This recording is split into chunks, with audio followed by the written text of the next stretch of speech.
Hello everyone, welcome back to.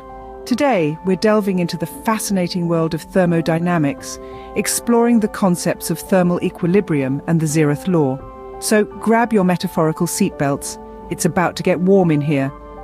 Let's start with thermal equilibrium. Simply put, it's the state where two or more bodies in contact have the same temperature.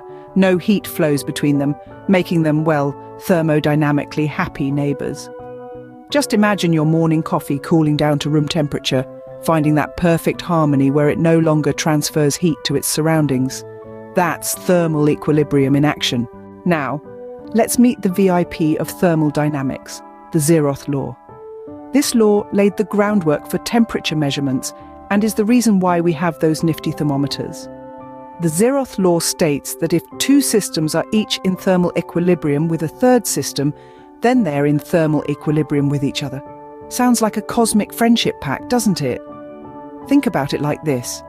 If you have a cup of hot tea and a bowl of ice cream, and both are separately in thermal equilibrium with a lukewarm bowl of soup, then your tea and ice cream are also in thermal equilibrium with each other. This law is the reason your kitchen works smoothly. It ensures that when you use a recipe and follow the cooking times, your ingredients reach the same temperature, resulting in a perfectly cooked meal. And there you have it, a glimpse into the captivating world of thermal equilibrium and the zeroth law of thermodynamics. Remember, these principles are the unsung heroes behind the scenes, governing the behavior of heat and temperature.